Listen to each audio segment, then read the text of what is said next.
Alhamdulillah. Wassalatu wassalamu ala Rasulillah Muhammad ibn Abdillah wa ala alihi wa sahbihi wa man walah. Subhanaka la ilma lana illa ma 'allamtana innaka antal alimul hakim. Rabbi shrah li sadri wa yassir li amri wahlul 'uqdatan min lisani yafqahu qawli. Amma ba'du. Alhamdulillah, semua yang hadir di majelis ini, ibu-ibu, kakak-kakak, adik-adik, anak-anak, nenek-nenek, janda-janda, yang semoga semuanya disayang Allah, diberkahi Allah, dipanjangkan umurnya, disehatkan badannya, dimurahkan rizkinya, kabulkan hajatnya, disayang Nabi Muhammad sallallahu alaihi wasallam, dibahagiakan hidup dunia akhiratnya. Amin ya rabbal alamin. Teman-teman saudaraku sekalian yang saya muliakan, perayaan Isra dan Mi'raj mengingatkan kita kepada kejadian lebih dari 1400 tahun silam ketika Nabi Muhammad diberangkatkan minal Masjidil Haram ilal Masjidil Aqsa, dari Masjidil Haram ke Masjidil Aqsa, kemudian dari Masjidil Aqsa dibawa naik menembus langit demi langit, melewati alam demi alam, melewati planet demi planet, hingga sampai di Sidratul Muntaha wa kana qaba qausaini au adna. Sebuah peristiwa agung, sebuah mukjizat besar, sebuah karunia terindah yang diberikan Allah kepada hambanya.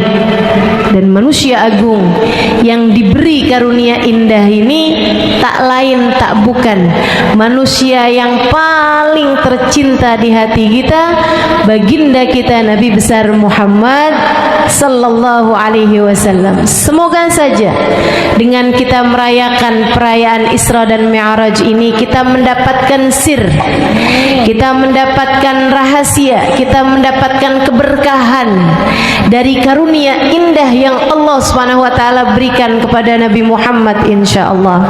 Amin ya rabbal alamin. Teman-teman saudaraku sekalian yang saya muliakan, di waktu Nabi Muhammad Mi'raj naik ke atas langit, salah satu pemandangan yang dilihat Nabi Muhammad, Nabi diajak jalan-jalan keliling surga, Nabi diajak jalan-jalan keliling neraka. Karenanya ada banyak hadis ketika Nabi Muhammad bercerita tentang penduduk surga ataupun penduduk neraka, Nabi mengawalinya dengan berkata, ra'aitu lailata an usriya bi. Aku lihat ketika malam di Isra Mi'rajkan. Nah, itu selalu Nabi Muhammad awali dengan bahasa seperti itu karena memang banyak sekali yang dilihat oleh Nabi Muhammad di malam Isra dan Mi'raj, terutama dari penghuni surga maupun penghuni neraka. Salah satunya, ra'aitu lailata an usriya bi anna aktsar ahlin nar minal fuqara.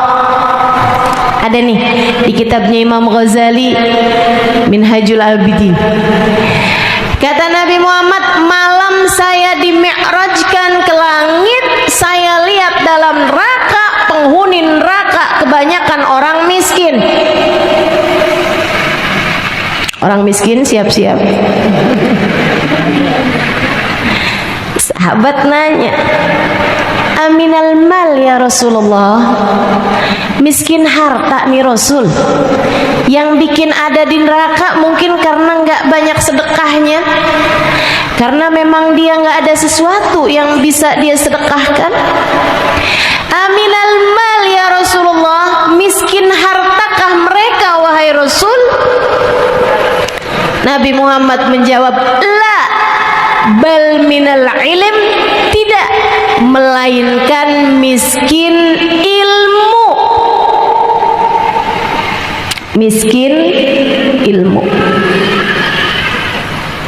nggak ngerti, tidak mau belajar cara sholat, tidak mau belajar cara puasa, tidak mau belajar hukum-hukumnya perempuan, mengenai haid, mengenai nifas, tidak mau dia pelajari, cara mandi wajib seperti apa tidak dia pelajari, sehingga datang ke negeri akhirat dengan tidak membawa bekal ibadah yang didasari dengan ilmu.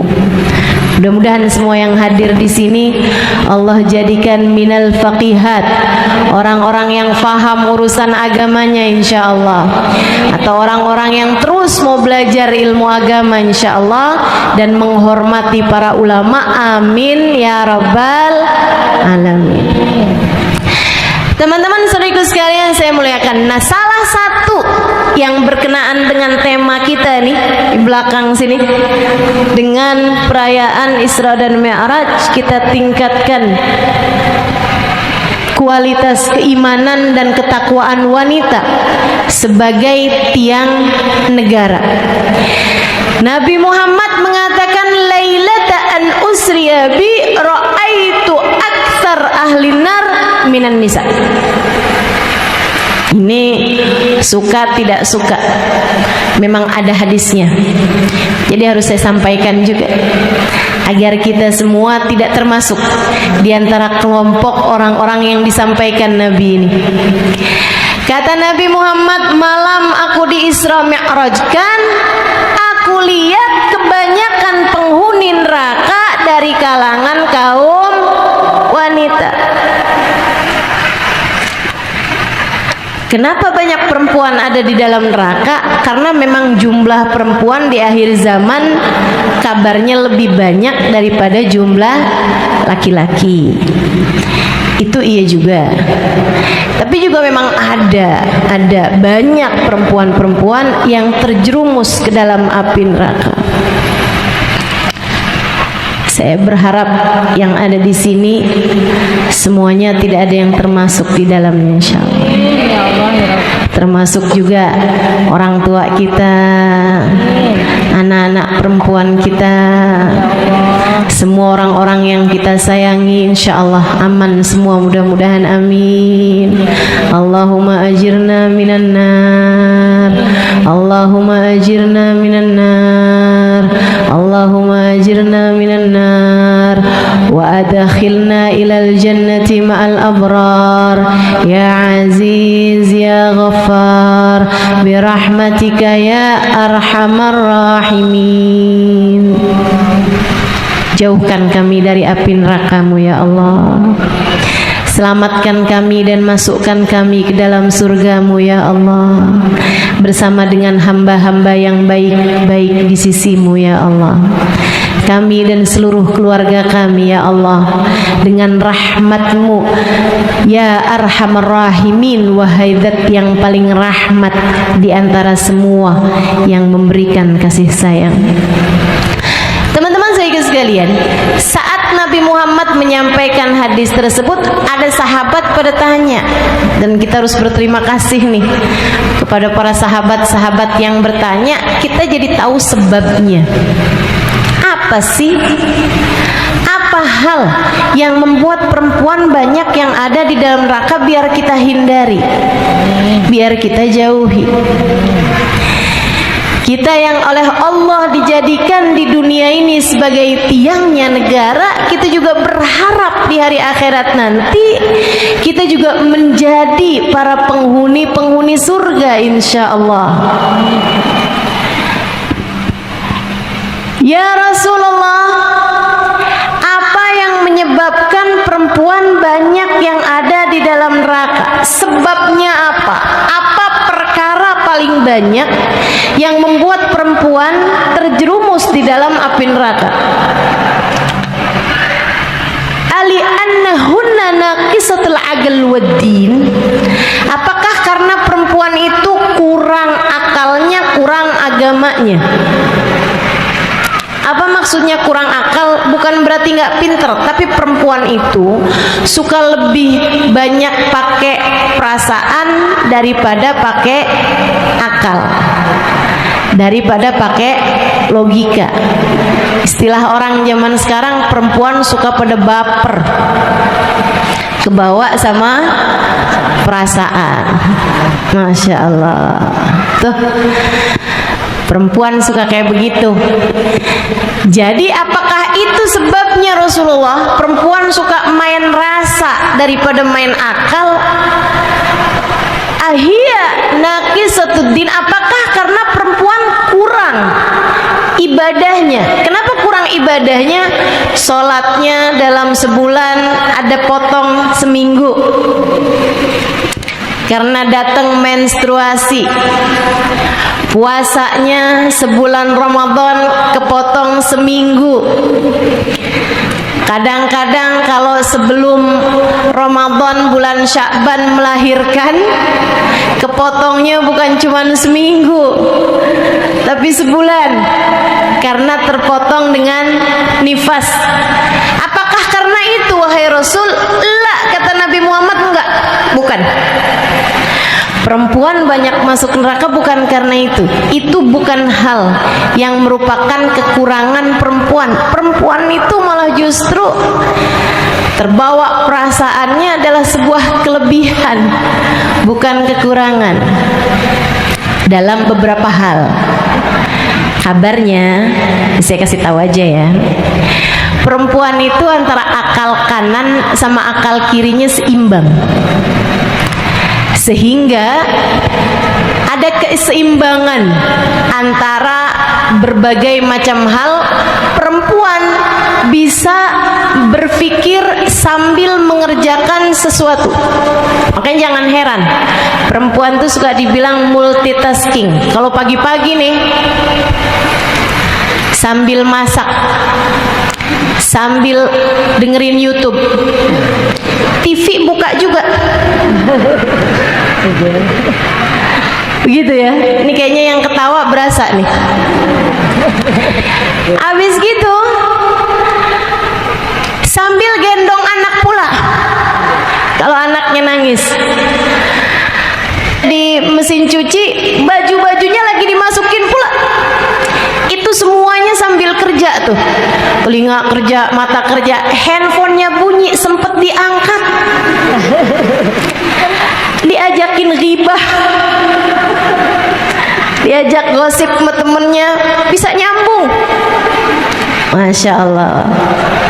Sampai saya pernah dengar seorang psikolog mengatakan, kalau kamu ngajak bicara anak perempuanmu, dia sambil gambar, biarin. Karena meskipun tangannya gambar, otaknya, telinganya tetap bisa mendengarkan dengan baik dan mencerna dengan baik. Tapi kalau anak laki-laki, kamu ajak ngomong dia sambil main game, misalnya gitu, jangan, boleh. Karena dia kalau lagi main, dia nggak akan mendengarkanmu. Dia sambil mengerjakan sesuatu, tidak akan mendengarkanmu. Itu kemampuan perempuan. Allah Subhanahu wa taala karenanya seperti yang disampaikan Nabi Muhammad, menganggap perempuan itu sebagai tiang negara, tiang rumah tangga. Ini kayak tiang nih ibu-ibu sekalian, jadi sandaran. Sandarannya atap ke tiang, sandarannya dinding ke tiang, pintu sandarnya juga ke tiang, semuanya bersandar ke tiang. Karenanya Allah jadikan sistem otak perempuan itu memang berbeda dengan sistem otak laki-laki. Jadi itu bukan merupakan kekurangan bagi perempuan, justru merupakan kelebihan. Sahabat tanya, kalau gitu apa yang menjadi permasalahan kaum perempuan sehingga kaum perempuan ini banyak ada di neraka? Apa sebabnya wahai Rasul? Biar kami bisa sampaikan kepada anak-anak perempuan kami, kepada istri kami, kepada ibu kami, saudari kami, agar kami semua tidak ada yang masuk di antara orang-orang yang yang menjadi penghuni neraka tersebut. Nabi menyebutkan dua hal.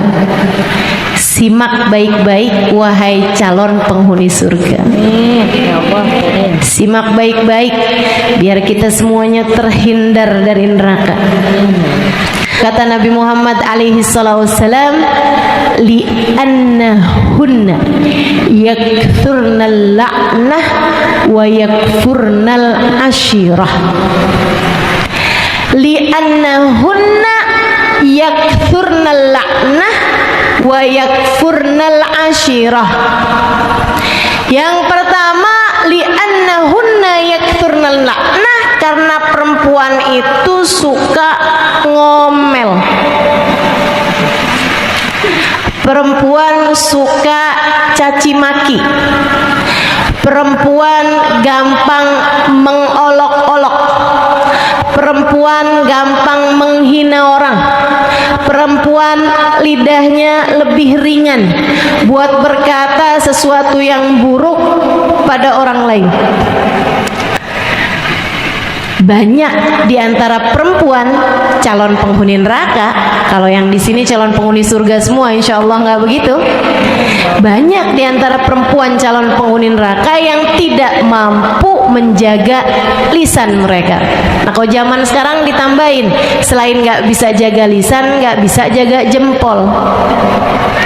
Dari komentar di media-media sosial, dari komentar di grup-grup WhatsApp, ya teman-teman saya sekalian dan saya muliakan. Jadi kalau kamu ingin menjadi salah satu calon penghuni surga, hal pertama yang harus kita lakukan adalah jaga lisan.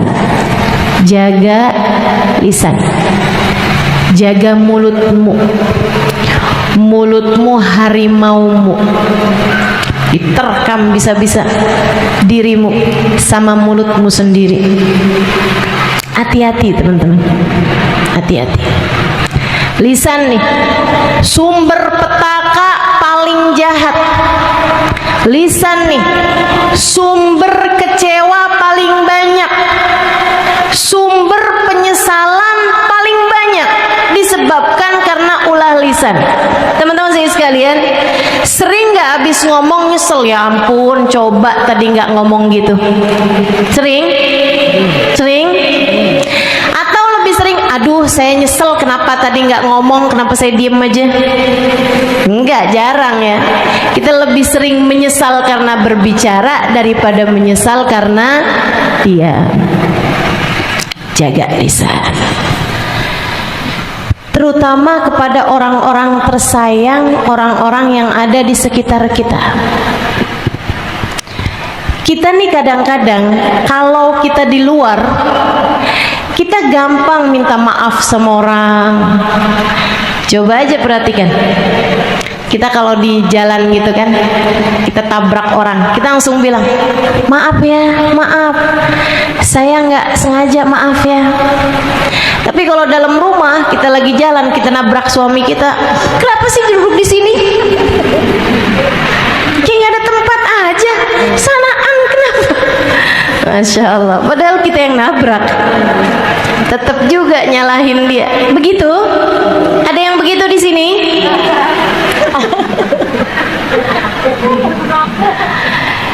Jaga lisan teman-teman saudaraku sekalian. Kata Nabi Muhammad sallallahu alaihi wasallam, dan tidaklah api neraka mencabik-cabik seseorang melainkan illa bima hasadat alsinatuhum, melainkan disebabkan apa yang dilakukan oleh lisan-lisannya. Buka-buka aib orang, menyebar-nyebarkan aib orang.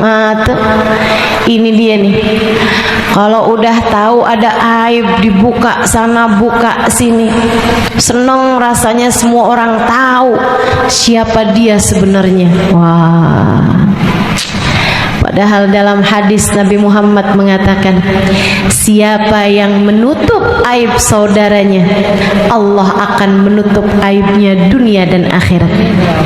Siapa yang membuka-buka aib saudaranya, Allah akan buka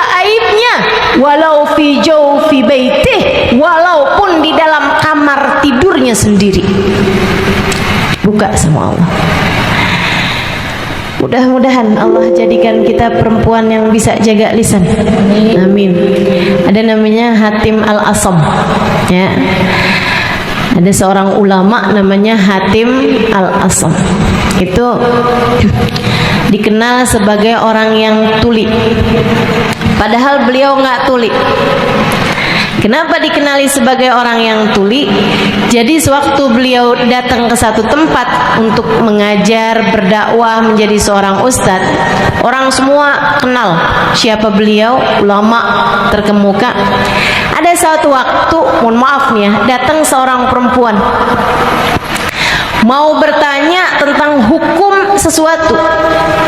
Ketika dia sudah dekat dengan si Hatim ini, seorang ulama ini, mohon maaf teman-teman sekalian, perempuan ini buang angin. Bahasa kerennya kentut. Suaranya itu agak, kan kentut juga ada macam-macam suara ya. Ada berbisik, ada berteriak. Nah, ini kayaknya jenis-jenis yang agak memalukan lah gitu.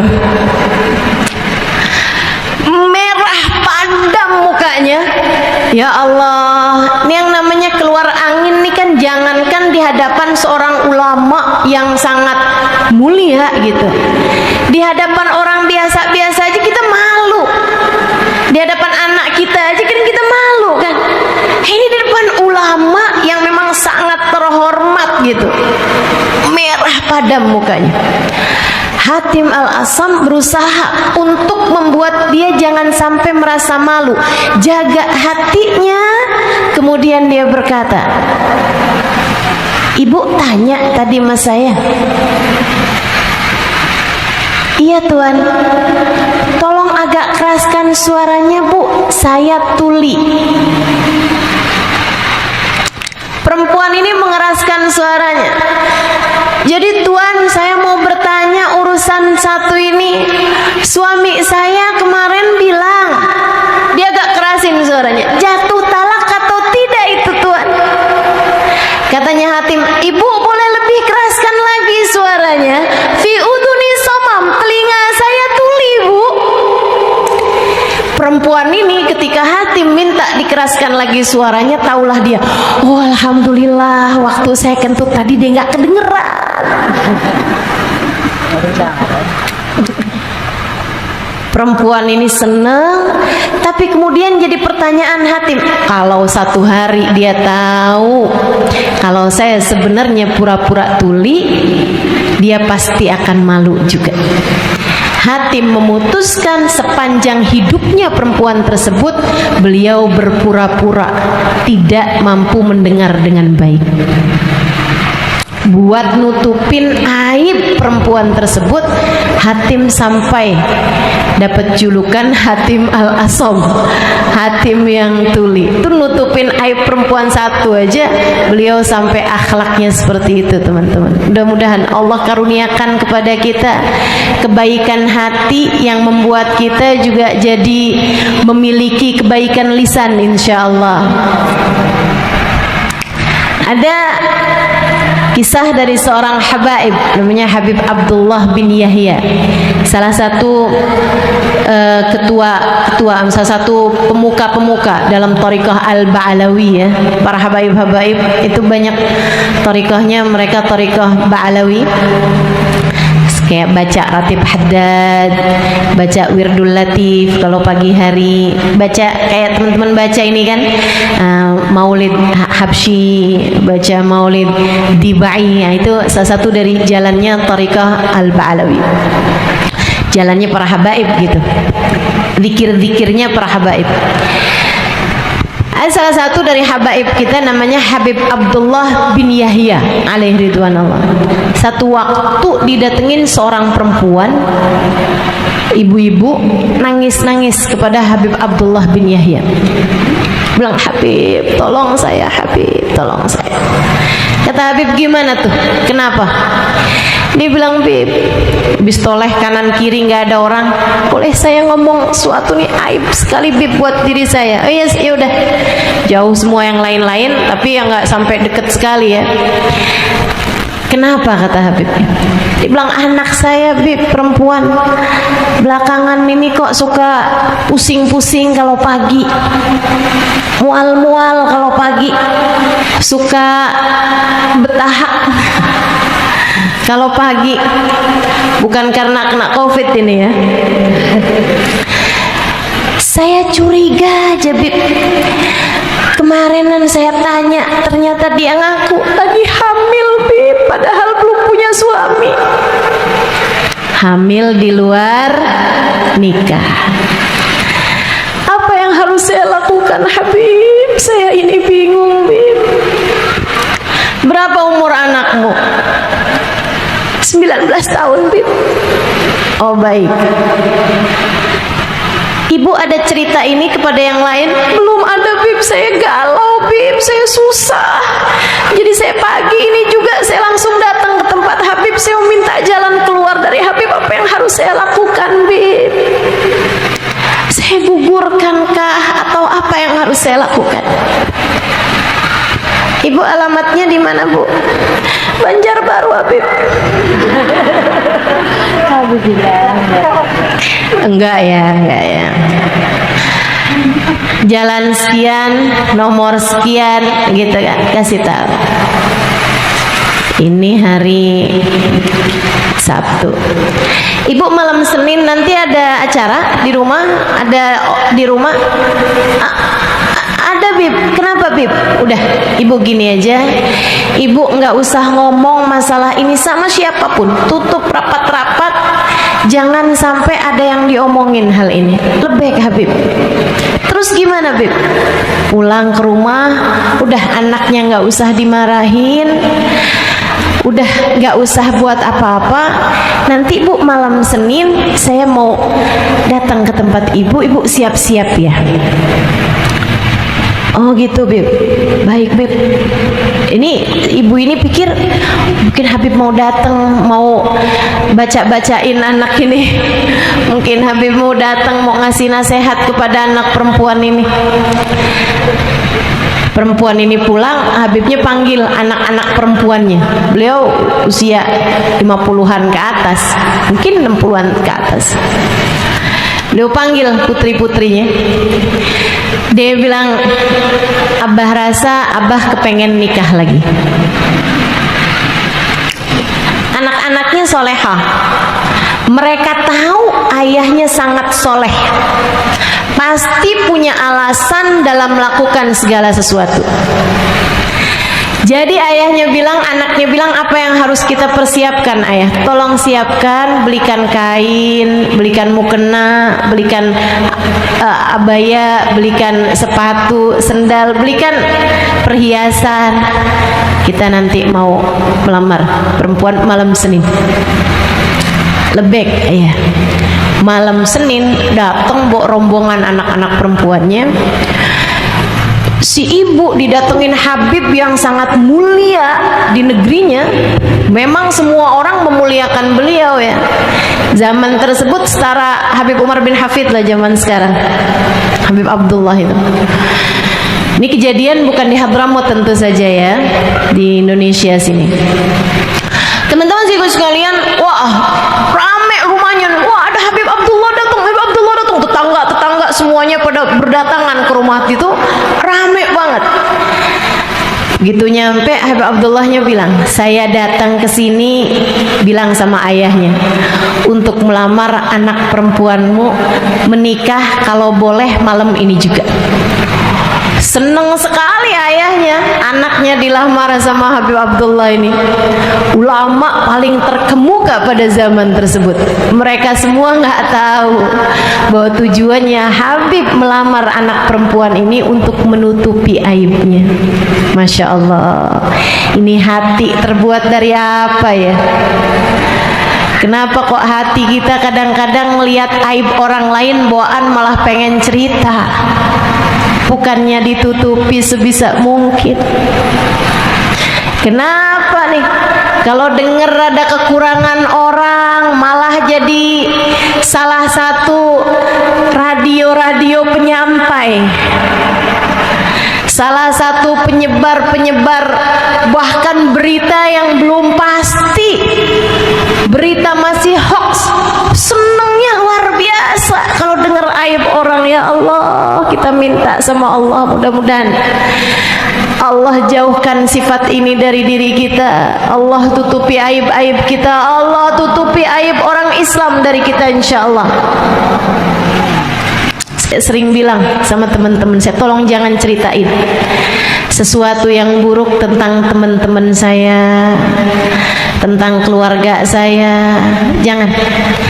Karena saya belajar buat husnudzon setengah mati, belajar buat baik sangka sama orang setengah mati. Kita nggak tahu aibnya aja susah mau baik sangka, apalagi kalau kita tahu aibnya orang, lebih susah lagi mau baik sangka. Bukan begitu? Padahal inna ba'dadh-dhanni itsmun, berburuk sangka itu adalah bagian dari dosa. Kata Allah dalam Al-Quran, sumber dosa. Khaslatan laisa fawqahuma syai'un minasyarr su'udzan billah wa su'udzan bi ibadillah. Nabi Muhammad mengatakan sifat su'udzan, buruk sangka, itu adalah sifat paling buruk dari semua sifat yang ada. Su'udzan kepada Allah, su'udzan buruk sangka kepada hambanya Allah. Teman-teman saudara sekalian, diterima nggak lamarannya? Kata Habib. Ayahnya bilang, ya Allah Bib, alhamdulillah Bib, seneng Bib, saya terima lamarannya Bib. Kalau lamarannya diterima, boleh nggak sekalian aja? Saya udah bawa nih buat maharnya, saya udah bawa buat seserahannya. Boleh nggak kalau malam ini langsung diadakan akad nikah? Alhamdulillah, tapi kita nggak punya persiapan apa-apa, Bibi. Udah deh, kita borong soto Banjar di sebelah sana. Malam itu juga langsung diadakan acara baca maulid singkat, kemudian akad nikah.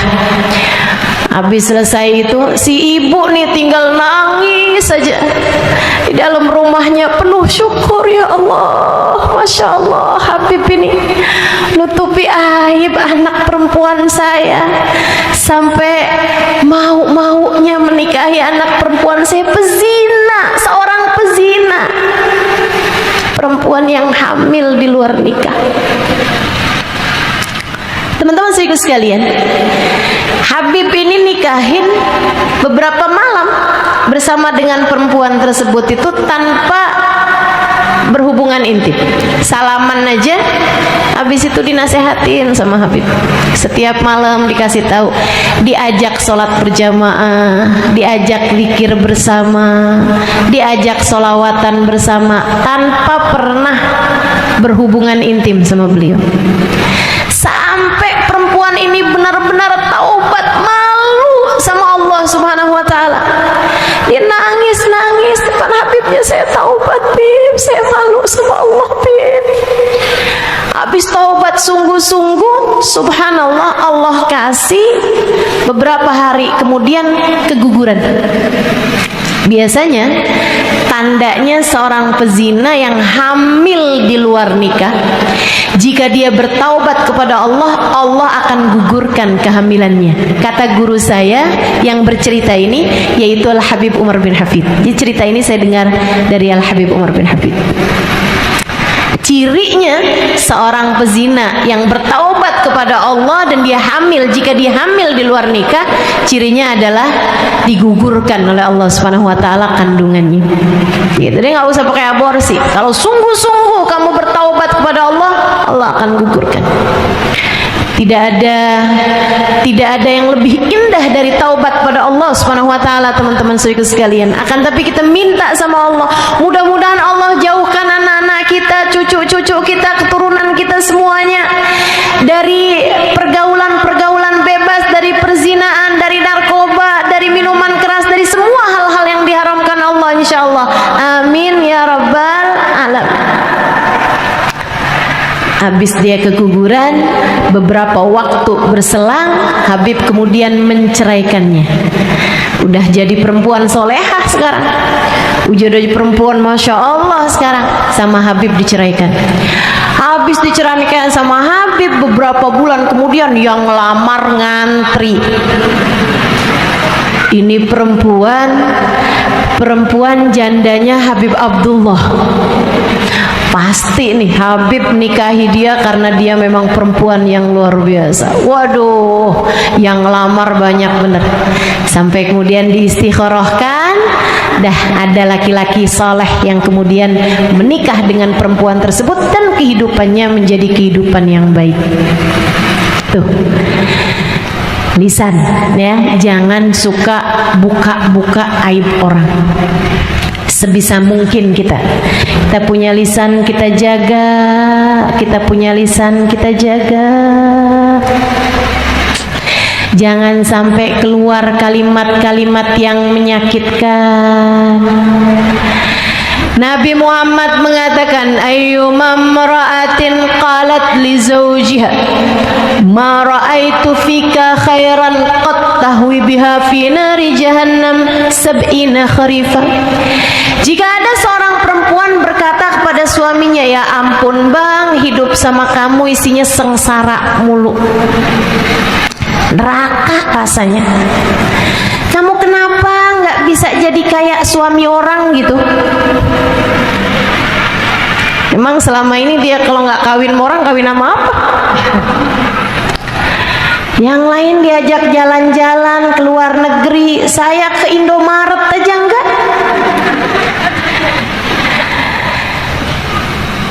Saya sepanjang hidup sama kamu, saya selalu susah. Saya nggak pernah kamu senangkan, kamu nggak pernah membahagiakan saya. Sejak nikah sama kamu, hilang senyum saya, hilang bahagia saya. Kalau ada seorang istri berkata seperti itu, aku tidak pernah melihatmu berbuat baik padaku sama sekali, kepada suaminya, Nabi Muhammad berkata, menyebabkan perempuan tersebut terjerumus neraka jahanam 70 tahun lamanya. Oh, serem sekali ya. Yuk, terhadap orang-orang yang ada di sekeliling kita, suami kita, biarkan ia mendengar darimu kalimat-kalimat yang manis. Katakan padanya, andai waktu bisa kuulang, tak akan kupilih pasangan yang lain selain dirimu. Kata suaminya, memang gak ada yang lamar kamu selain saya.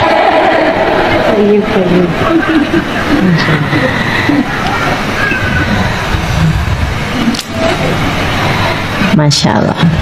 Yuk, bilang yang bagus-bagus sama suaminya. Ayo para istri cobain, sampaikan sama suami, I love you. Coba dengerin jawabannya.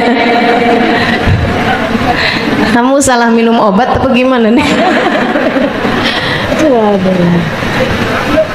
Masya Allah. Kalau kepada yang jauh kamu bisa berbicara yang manis, tidakkah kepada suamimu seharusnya juga kamu begitu?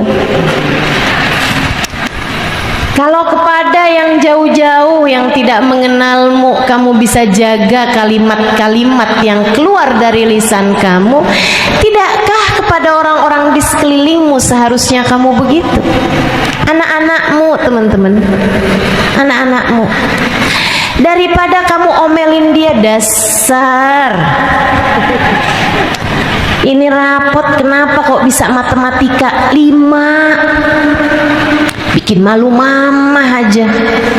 Daripada kamu ngomong begitu, kamu bilang aja, Masya Allah nak, rapot kamu masih banyakan birunya daripada merah.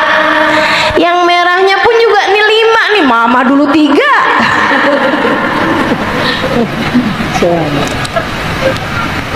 Udahlah, yang enak-enak aja bu, sama anak-anak kamu. Tidakkah kamu menyayanginya sepenuh hatimu? Tidak Tidakkah kamu menyayanginya sepenuh jiwamu?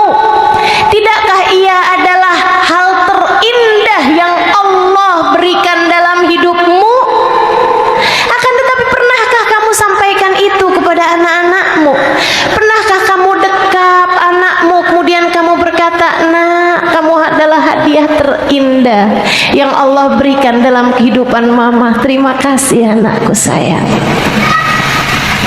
Pernahkah kamu berkata kepada anakmu, "Nak, mama sangat mencintaimu dan mama ingin selalu bersama denganmu dunia hingga akhirat.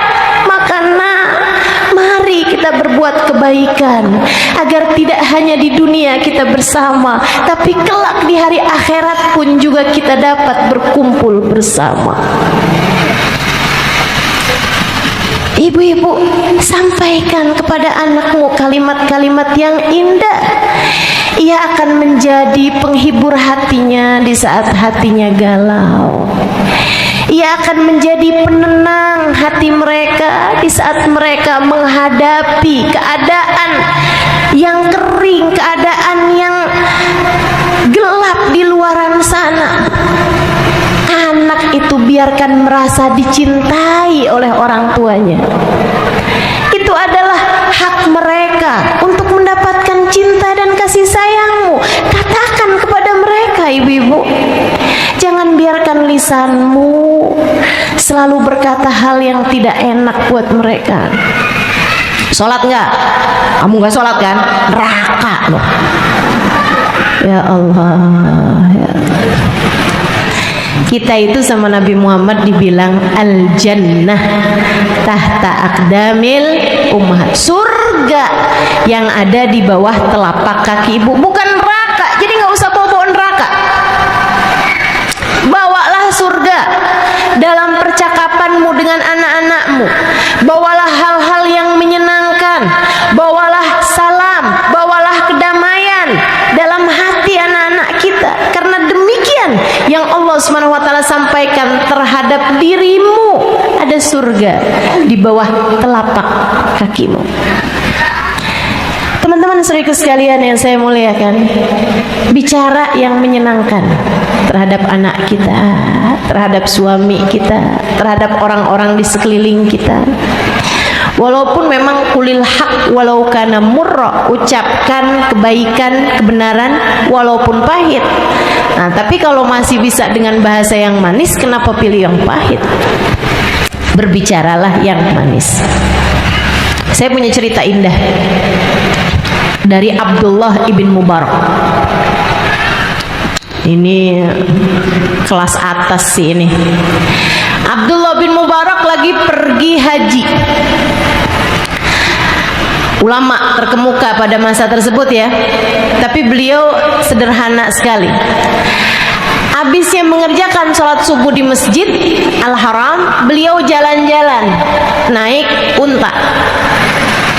Jalan-jalan kayak lihat-lihat pegunungan, masih suasananya temaram subuh. Terus dia jalan-jalan, kelihatan ada sekelebat bayangan. Kok kayak orang apa jin apa nih? Makhluk halus atau makhluk manusia nih? Ternyata begitu dia samperin seperti perempuan. Jadi dia ucap salam. Assalamualaikum warahmatullahi wabarakatuh. Perempuan sendirian. Perempuan tersebut menjawab, "Salamu qaulan min Rabbir Rahim." Ayat Al-Quran adanya di surat Yasin. "Bu, lagi ngapain?" Kata Abdullah bin Mubarak. "Sendirian di tengah lembah, gak ada sapa-sapa di waktu jam seperti itu." Perempuan tersebut menjawab, "Wa man yudlilillah fala hadiyalah." Siapa yang disesatkan oleh Allah, dia tidak ada petunjuk baginya. Oh, ibu nyasar, ibu sesat. Ibu mau saya antarkan balik lagi. Wa may ya'mal mithqala dzarratin khairan yarah. Siapa yang berbuat kebaikan sebiji dzarrah pun dia akan mendapatkan balasannya. Oh baik Bu, kalau gitu saya antarkan Ibu. Ibu mau ke arah mana Bu? Subhanalladzi asra bi 'abdihi lailan minal masjidil haram. Oh, ibu mau ke arah Masjidil Haram. Ya udah Bu, ayo Bu. Silahkan ibu naik untanya. Begitu naik untanya ternyata lebih tinggi, sehingga perempuan tersebut terjatuh. Abdullah bin Mubarak liatin perempuan itu berkata, kullil mu'minin yaghuddu min absarihim. Sampaikan kepada orang-orang yang beriman, hendaklah mereka menundukkan pandangan mata mereka. Ayat Al-Quran.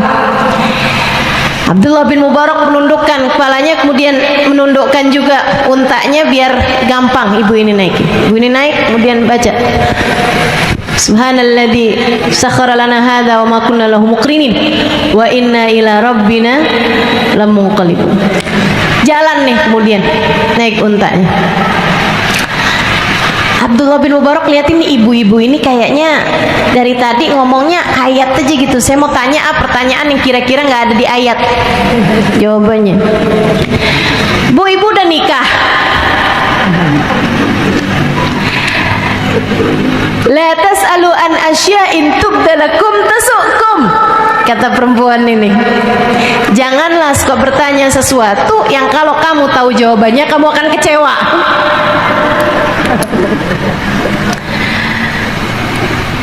Jangan nanya apa-apa. Oh, bingung juga ya. Dia nyanyi. Akhirnya bersenandung Abdullah bin Mubarak. Ibu tersebut mengatakan, ya ayyuhalladzina amanu dzkurullaha dzikran katsira wasabbihuhu bukratan wasila. Wahai orang yang beriman, berzikir sajalah kalian dengan zikiran yang banyak dan bertasbihlah kepada Allah. Akhirnya Abdullah pun berzikir sampai nyampe di tendanya perempuan ini. Perempuan ini kemudian memanggil anak-anaknya. Ya Yahya hudil kitab biquwah. Ada anaknya namanya Yahya. Ya Ibrahim qad saddaqtar ru'ya. Ada anaknya namanya Ibrahim. Ya Isa ibn Maryam a anta qulta lin-nasi ittakhiduni wa ummi ilahaini min dunillah. Ada anaknya namanya Isa. Katanya Abdullah, faidan bih ke akmar. Anaknya kemudian datang, wajahnya kayak bulan semuanya. Kan perempuannya tadi tutup muka ya, jadi nggak ketahuan mukanya kayak gimana. Dia bilang anaknya cakep-cakep bener, masya Allah, masya Allah. Perempuan tersebut kemudian menyuguhkan makanan-makanan yang mereka punya, seraya mengatakan, kulu washrabu hani'an bima aslaftum fil ayyamil khaliyah. Silakan makan minumlah kalian atas perbuatan yang telah kalian lakukan di waktu sebelumnya. Ayat Al-Quran juga itu. Abdullah sambil makan, sambil minum, Abdullah nanya, itu ibu kalian? Iya betul Pak, makasih ya Pak, sudah kembalikan, kami udah galau dari tadi nih, kami udah susah, ibu kami ini di mana? Rupanya tersesat jalan ibu kami, makasih Pak, ketemu sama Bapak. Kami senang sekali Bu, kami ketemu sama orang baik seperti Bapak. Kata Abdullah bin Mubarak, saya lebih senang lagi ketemu sama beliau. Saya nggak pernah ketemu perempuan kayak begitu, lagi nyasar aja, tidak berbicara kecuali dengan ayat Al-Quran. Padahal ya Bu, orang tuh kalau nyasar segala bahasa dia bisa loh. Ini orang-orang Banjar nih kalau pas lagi umroh atau haji, kalau lagi nyasar mendadak bisa bahasa Arab sambil nunjukin kartu hotel, ihdinas siratal mustaqim. Tunjukkan saya jalan yang lurus, balik ke hotel maksudnya. Masya Allah, Masya Allah. Lah ini seorang perempuan, padahal tersesat jalan, padahal perlu berbicara untuk nunjukin kemana. Dia ngerti bahasa Arab, tapi tidak berbicara kecuali dengan ayat Al-Quran. Anak-anaknya bilang, dan ini mempesona sekali ucapan anak-anaknya terhadap ibunya. Katanya Abdullah bin Mubarak, saya kagum terhadap ibu kalian. Kata anak-anaknya, jangankan bapak yang baru bertemu beberapa saat dengan ibu kami, kami yang tinggal bersamanya bertahun-tahun tak pernah habis kekaguman kami kepadanya. Bu, kalau anakmu disuruh bercerita tentangmu, kira-kira ada nggak yang bahasanya begitu? Ibu kamu kayak gimana nak? Ya gitu deh. Suka ngomel nggak? Ya gitu deh. Ya Allah. Masya Allah, Masya Allah. Kayaknya ibu kamu baik kok, kelihatannya doang tuh ustazah. Kalau depan orang emang kayak begitu, tar kalau di rumah lain lagi tuh ustazah. Masya Allah. Ini anak-anaknya justru berkata, kami yang hidup bersamanya berpuluh tahun tak pernah habis kekaguman kami kepadanya. Beliau adalah seorang perempuan yang dari sejak mudanya memutuskan untuk tidak berbicara kecuali dengan ayat Al-Quran. Makhafatan antazilla biha lisanuha, karena khawatir lisannya membuatnya tergelincir. Takut salah ngomong, memutuskan tidak berbicara kecuali dengan ayat Al-Quran. Jadi tiap ngomong dapat pahala. Ya tiap ngomong dia ngaji. Tapi kalau ibu-ibu sih nggak bisa ngamalin begini. Kita semua nggak bisa ngamalin. Yang hafal kuliah kulhu aja. Mau ngomong pakai bahasa Al-Quran gimana caranya, Bu? Qul a'udzu birabbil falaq. Li'ilafi Quraisyin ilafihim. Itu maksudnya apa ya? Masya Allah. Kita tidak mungkin dapat mencontoh perempuan tersebut, tapi sekurangnya pastikan setiap berbicara 3 hal. 1, jangan bohong. 2, ada manfaatnya. 3, jangan nyakiti orang. Jangan menyakiti orang, baik orangnya itu orang yang mendengarmu atau orang lain yang tidak sedang bersama denganmu. 1 apa tadi? Bohong. Tidak bohong. Jangan memilih berbohong. Jujur aja, nggak usah bohong. Jujur itu enak kok, lebih ringan. Orang kalau jujur itu lebih tidak ada beban daripada yang bohong. Kalau bohong, kamu harus memikirkan kebohongan yang lain lagi untuk menutupi kebohongan yang sebelumnya. Lama-lama kamu hidup dalam kebohongan. Udah jujur aja. Kalau kamu lagi nyuci baju suami, ketemu ada uang tersangkut di saku, kemudian kamu ambil uangnya buat beli pulsa, suami nanya, kelihatan nggak ada 100 ribuan di saku baju saya? Jujur aja, Bu. Nggak lihat. Masa ya, di mana ya? Saya ingat banget ada uang saya di situ. Oh, mungkin, kan akhirnya jadi bohong lagi kamu. Mungkin yang nyuci bukan saya. Mungkin, waduh banyak sekali kebohongan-kebohongan. Lebih baik jujur aja. Jujur aja. Teman-teman sekalian, jangan ada kebohongan. Pastikan ucapanmu ada manfaatnya. Kemudian yang ketiganya, tidak menyakiti siapapun. Gitu. Sehingga suami kalau di rumah ia merasa yakin sama istrinya, saya nggak akan dibohongin istri saya nggak akan disakitin istri saya bicaranya bagus, istri saya selalu kata-katanya indah. Suami setiap kali susah di luar sana dalam pekerjaannya, yang terbayang istrinya dan dia merasakan kedamaian, pengen cepet-cepet pulang. Kan enak begitu. Jangan sampai di saat suami lagi galau di luar rumah, bingung mau ke rumah juga tambah lebih panas lagi saya. Istri saya lihat saya udah kayak di adegan film horor. Masya Allah, Masya Allah. Jangan begitu ya. Ada satu teman saya, dia penasaran gitu, namanya di HP suaminya tuh ditulis apa. Jadi dia telepon ke HP suaminya, di deket HP suaminya. Kan nyala tuh, ada namanya di situ. Ketulis Israel.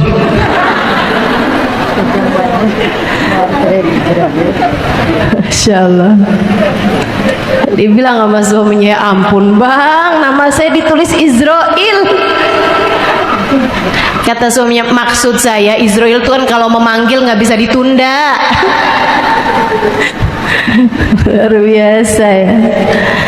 Ini jangan sampai nih suami kita punya bayangan terhadap istri malaikat Israel, malaikat mungkar nakir gitu kan. Insya Allah mudah-mudahan semuanya jadi istri yang salehah. Amin.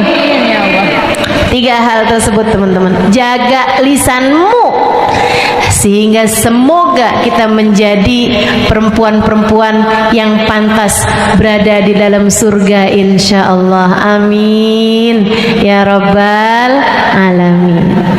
Yang kedua, penyebab perempuan ada dalam neraka apa nih? Yang terakhir kan ada 2 tadi saya bilang, li'annahunna yakturnal la'nah. Yang pertama, perempuan tidak mampu menjaga lisannya, suka mencaci maki, suka menghina orang lain. Yang keduanya, li'annahunna yakfurnal ashirah.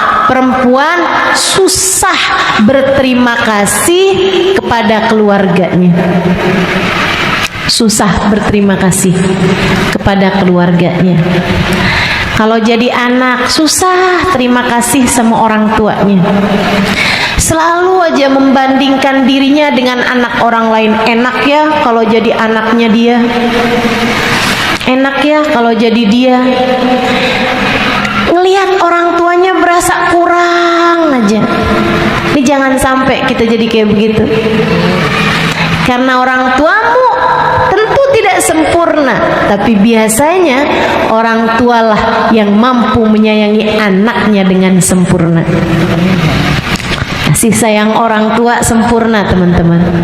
Meskipun uang belanjanya tidak banyak, mungkin karena memang ekonominya tidak semudah yang kamu bayangkan, akan tetapi cinta dan kasih sayangnya kepadamu pastilah orang tua sangat menyayangimu.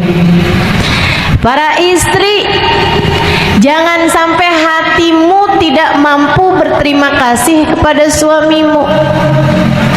Berapapun yang suamimu bagi padamu, ucapkan alhamdulillah. Terima kasih. Apapun aja, berapapun yang suamimu kasih, dia ngasih banyak, makasih ya, alhamdulillah. Mudah-mudahan rezeki kamu melimpah ruah, alhamdulillah. Saat suamimu memberi sedikit, alhamdulillah, nggak apa-apa yang ini sedikit, yang kemarin juga masih ada sisanya kok, alhamdulillah. Saat dia tidak memberi sekalipun, teman-teman saudariku sekalian, jangan sampai kayak perempuan-perempuan di luaran sana, ada uang abang sayang, tak ada uang abang ditendam.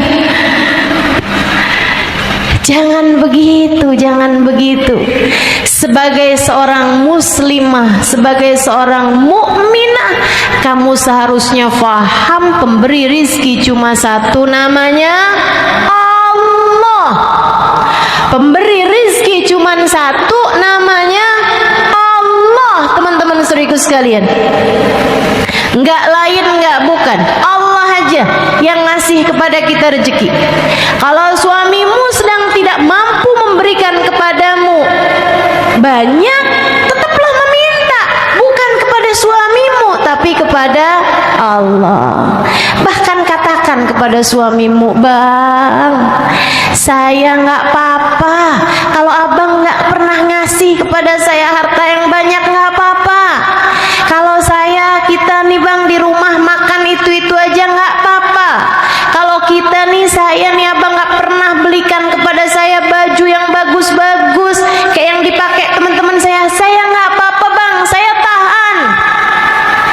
Yang saya tidak tahan, apabila di hari akhirat nanti kita harus mempertanggungjawabkan harta haram yang masuk dalam rumah tangga kita. saya tidak akan tahan jika nanti di hari akhirat kita harus terpisah-pisah. Sebagian dari kita di dalam neraka dan sebagian di antara kita masuk surga. Jadi abangku sayang, tolong pastikan jangan ada harta haram masuk ke dalam rumah kita. Gitu. Itu ahli surga seperti itu. Perempuan-perempuan ahli surga seperti itu, teman-teman saudaraku sekalian. Jangan menuntut suamimu, pokoknya saya nggak peduli dari mana aja, yang penting kamu bisa ngasih saya ini, ngasih saya itu. Masya Allah, Masya Allah. Ayo, hati yang mengerti berterima kasih. Hati yang mengerti berterima kasih atas pemberian yang diberikan oleh keluarganya. Kalau kamu mau nyari kurang, seberapapun banyaknya yang suamimu kasih, pasti kurang terus. Saya sering sampaikan kepada teman-teman saya dimanapun, sebanyak apapun yang suamimu berikan, gak akan cukup kalau untuk membiayai gaya hidup. Tapi sesedikit apapun yang suamimu berikan, pasti akan cukup jika untuk membiayai hidupmu. Biar sedikit kayak gimana juga, suami ngasih cukup kalau untuk membiayai hidup kita, buat makan, buat pakai baju, buat kita ada di tempat yang beratap, ya, mau itu rumah punya sendiri, mau kontrakan gitu, cukup pastinya. Akan tetapi sebanyak apapun teman-teman sekalian pasti akan kurang kalau yang kamu bicarakan adalah gaya hidupmu. Kalau yang kamu bicarakan gaya hidupmu, tas 250 juta aja ada kok. Kalau mau bicara gaya hidup, kan begitu. Masalahnya ada pada qanaah, kemampuan untuk terima dengan apa rizki yang Allah Subhanahu wa ta'ala berikan. Mudah-mudahan nih jadi perempuan-perempuan yang pandai berterima kasih, jadi perempuan-perempuan yang pandai bersyukur, insya Allah. Amin ya rabbal alamin. Saya punya cerita terakhir nih ya, cerita terakhir. Dulu ada seorang laki-laki, wali min auliyaillah, tapi jomblo. Nah nih, dari tadi kan yang saya ceritain urusan suami istri nih, bagiannya jomblo nih ya, yang belum nikah. Ada seorang wali min auliyaillah, seorang ulama laki-laki, usianya sudah di atas 40 tahun, tapi dia belum nikah. Pernah beberapa kali hampir nikah tapi gagal gitu. Heran dia. Satu waktu dia doa sama Allah, ya Allah, kalau kiranya saya tidak diberi jodoh di dunia, sekurangnya kasih tahu saya siapa jodoh saya di akhirat. Doanya antik ini ya. Saya sih tidak sarankan adik-adik untuk doa kayak begini. Ya Allah, kalau nggak datang jodoh di dunia, jodoh di akhirat aja. Enggak lah, di dunia juga ya, biar melaksanakan sunnah Nabi Muhammad Sallallahu Alaihi Wasallam. Teman-teman saya sekalian, subhanallah, karena dia memang orang soleh dan seorang wali min auliyaillah, seorang ulama juga, doanya diijabah. Malam harinya dia mimpi diberitahu calon istrimu di surga, fulana bintu fulan al fulani di daerah fulani. Kebetulannya laki-laki tersebut, waliullah ini, punya jadwal kajian, undangan menyampaikan tausiah di daerah tersebut. Biasa kan pengajian laki-laki kan malam hari. Habis selesai tausiah, dia nanya kepada jamaah yang hadir di masjid itu. Dia bilang, ada yang kenal nggak fulana bintu fulan al fulan? Tidak ada yang kenal ternyata. Misalnya di Banjar gitu ya, nggak ada yang kenal. Besoknya dia punya kajian di daerah yang lebih dalam lagi, di kampungnya. Saya nggak tahu kampungnya Banjar misalnya, malam ya. Teman-teman sekalian, jadi dia dakwah ke dalamnya kampung itu. Dia tanya abis selesai majelis, ada di sini yang kenal sama perempuan namanya Fulana bintu Fulan Fulan? Ada orang di belakang, dia bilang, saya kenal Pak Ustadz. Dia maju ke depan, boleh kasih tahu alamatnya. Tapi Pak Ustadz kenapa tanya dia? Memangnya kenapa, kata Ustadz? Dia adalah perempuan yang tidak bergaul di antara kami. Dia tinggal bersama kambing-kambingnya, menggembala kambing di atas lereng bukit. Oh iya, dikasih tahu alamatnya. Dia bilang, makasih, saya ada keperluan sama perempuan tersebut. Besok paginya dia pergi ke daerah kampung itu. Sampai dia pergi ke rumahnya perempuan tersebut. Benar teman-teman, itu si perempuan itu tidak bergaul dengan siapapun. Dia hanya tinggal sendirian di satu gubuk yang di sekelilingnya ada kambing-kambingnya. Dia menggembalakan kambing. Yang dia heran, di depan rumahnya perempuan tersebut, kambingnya sedang peluk-pelukan, sayang-sayangan sama serigala. Padahal biasanya serigala menerkam kambing, kambing lari dari serigala.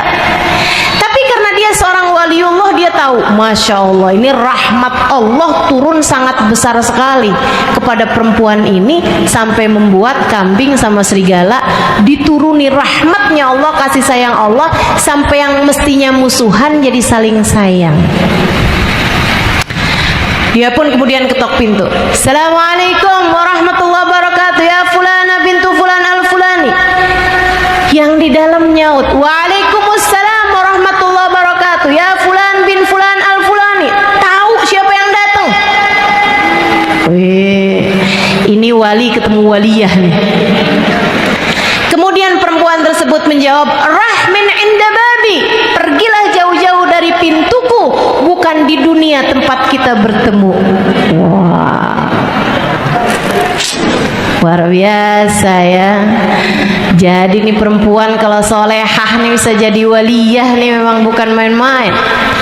Kata laki-laki tersebut, baik, saya akan pergi dari pintumu ini. Saya hanya ingin tahu amal ibadah apa yang diterima oleh Allah darimu, sehingga membuat rahmat turun begitu banyak terhadapmu, sampai membuat kambing sama serigala sayang-sayangan di depan pintumu itu.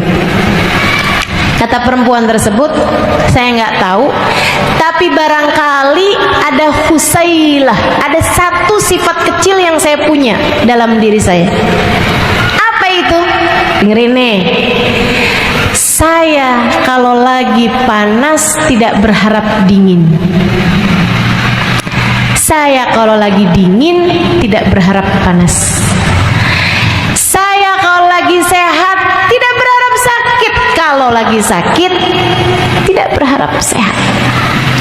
Saya kalau sedang kaya, sedang mampu, sedang punya rezeki, tidak berharap miskin. Saya kalau sedang miskin tidak berharap kaya. Dalam keadaan apapun Allah menempatkan saya tahu itu adalah hal terindah yang Allah berikan dalam kehidupan saya. Saya akan berterima kasih kepada Allah atas apapun yang Allah Subhanahu wa ta'ala berikan. Kata laki-laki ini, innaha laysat husailah, innaha khoslah kabirah la yu'tiha Allah illa lal ahbab. Itu bukanlah sifat kecil, itu adalah sifat besar yang tidak akan Allah berikan kecuali kepada hamba-hambanya yang tercinta. Mudah-mudahan yang ada di sini hamba-hamba Allah yang tercinta, insyaallah. Mudah-mudahan yang di sini jadi perempuan-perempuan yang pandai berterima kasih atas apapun yang Allah berikan dalam kehidupannya. Kita syukuri ya.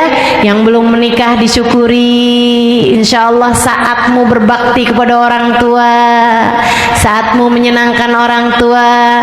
Insyaallah yang sudah menikah syukuri aja, alhamdulillah. Itu adalah hal terindah yang Allah berikan dalam kehidupanmu. Yang menikah punya anak syukuri, alhamdulillah. Rahmat dari Allah Subhanahu wa taala untukmu. Kamu diberikan keturunan yang akan meneruskan amal ibadahmu. Yang belum punya anak, syukuri, itu adalah karunia indah yang Allah Subhanahu wa taala berikan dalam kehidupanmu, memberikan banyak kebebasan dalam kehidupanmu. Apapun saja Allah tempatkan kepadamu, syukurilah, sebab Allah Subhanahu wa taala senantiasa tahu apa yang terbaik bagi setiap hamba-hambanya. Dengan dua hal, kita jaga lisan sehingga tidak menyakiti hati orang, kita jaga hati sehingga selalu berterima kasih dan berprasangka baik kepada Allah Subhanahu wa taala, berprasangka baik kepada semua hamba-hambanya Allah. Dengan dua hal tersebut, insya Allah kita menjadi orang-orang yang kuat imannya, kita menjadi orang-orang yang kuat takwanya, kita menjadi perempuan-perempuan yang menjadi tiang-tiang bagi keluarga kita, menjadi tiang-tiang bagi negara kita, menjadi calon-calon penghuni surganya. Ala hadhihi niyah bi kunniyatin salihah jami'ah syamilah la hadratin Nabi Muhammad sallallahu alaihi wa ala alihi wasallam. Al-Fatihah. Bismillahirrahmanirrahim. Alhamdulillahirabbil alamin. Arrahmanir rahim. Maliki yaumiddin. Iyyaka na'budu wa iyyaka nasta'in. Ihdinas siratal mustaqim. Siratal ladzina an'amta 'alaihim ghairil maghdubi 'alaihim waladdallin. Amin. Allahumma bihaqqil Fatihah, bihurmatil Fatihah, barakatil Fatihah, taftah lana abwabal khair, tu'amilana mu'amalata ahlal khair, takfina min jamil fitan wal mihan bu'us wa dhair. Innaka wali kulli khair mutafaddil bi kulli khair bi rahmatika ya arhamar rahimin. Allahumma inna nas'aluka ziyadatan fid din, barakatan fil umur, sihhatan fil jasad, wa sa'atan fil rizqi, wa taubatan qabla al maut, wa syahadatan 'inda al maut, wa maghfiratan ba'da al maut, wa afwan 'inda al hisab, wa amanan min al 'adzab, wa nasiban min al jannah, wa rizqna an nadhar ila wajhika al karim. Allahumma afina min bala'ik, wa awzi'na syukra ni'maik, wa adikna barda afik wa halawata munajatik. Allahumma ma qadaita 'alaina min amrin fahfad alaina fihi al-aql wad-din. Allahumma ma qadaita lana min amrin faj'al akibatahu rasyada. Rabbana atina fid dunya hasanah fil akhirati hasanah wa qina adzabannar. Da'wahum fiha subhanakallahumma wa tahiyyatuhum fiha salam. Akhir da'wana anil hamdulillahi rabbil alamin. Mudah-mudahan bermanfaat. Kurang lebihnya mohon maaf. Billahi taufiq wal hidayah. Wal 'afu minkum. Assalamualaikum warahmatullahi wabarakatuh.